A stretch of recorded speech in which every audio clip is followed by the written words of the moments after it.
wage their battle to destroy the evil forces of the Decepticons, the Transformers. The Transformers. More than beasts, the Transformers. Welcome, ladies and gentlemen, to another exciting edition of Transformers Reviews. Well, guys, before we get into it today, if you've not had the opportunity, I would like to recommend going and watching my Optimal Optimus review. The link for that will be down in the description below. But for right now, let's go ahead and get to our guide today, which is Punch Counter Punch. So, with that being the case, people that have been on my channel for a while may be thinking, haven't you already done a Punch Counter Punch? And you know what, you would not be wrong at all, because we actually did a review of this version. Now, one of the funny things is, this guy actually takes a lot of cues, engineering-wise, from Combiner Wars without actually being a combiner. Now, the one thing that it takes aesthetically-wise, as you can see here on the vehicle mode, like Combiner Wars figures, the front wheel is always smaller than the back wheel. Don't know why. I think it personally helps with the stance of the vehicle.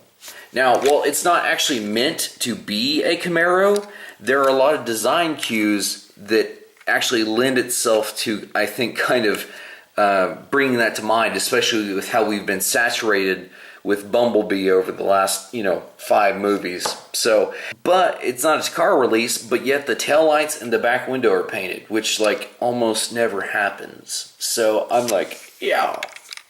Now, the one thing I do like how it's got more curves. So, with this one, they were able to be a little bit more creative with it, and I think I like just the more sweeping, curved, rather than the angular look.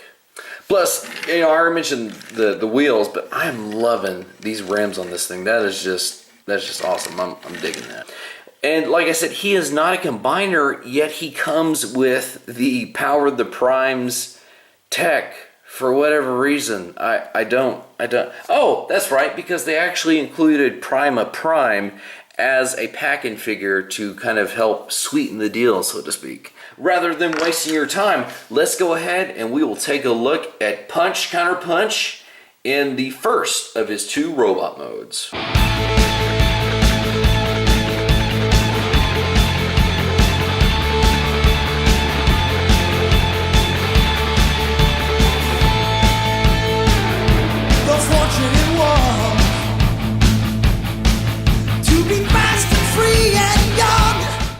So here is Counter Punch in robot mode.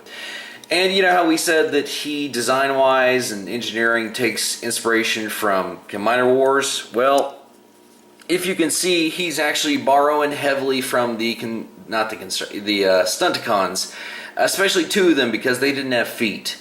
They had molding to kind of pseudo show where their feet were. With this one, all we get is just the black paint apps. Plus, you notice all the nice little punches of color. No pun intended, I swear. Plus, one of the other things I really love is the head sculpt. That is just awesome for Counter Punch. Now, even though he's not a combiner, like we mentioned, he actually can utilize the tech in robot mode.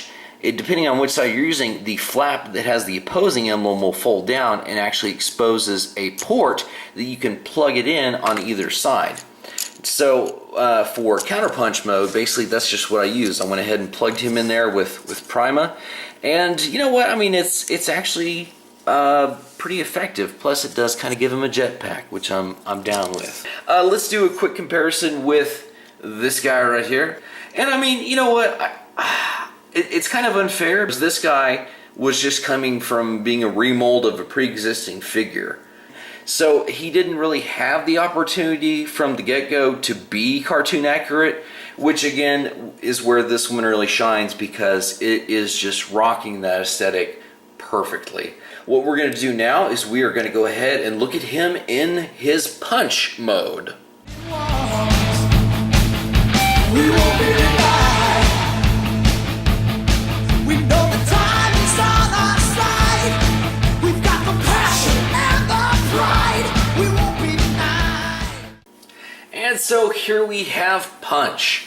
Now I will say that if you guys know me, I don't follow convention, because what they do is they have this where these two parts of the car can actually flip backwards and kind of sit at a funky angle, basically just like that. But I thought, that just looks kind of dumb. So, like I said, I don't always follow convention. Use your Transformers how you want to use them.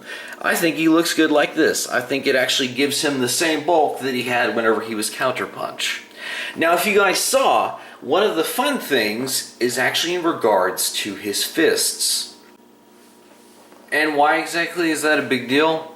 Well, it's not just for the color of the fist. One of the things that the previous release had is whenever he was in Counterpunch mode, if you can see, the hands, the mold, was actually reversed. So his hands would be backwards whenever he's in Counterpunch mode.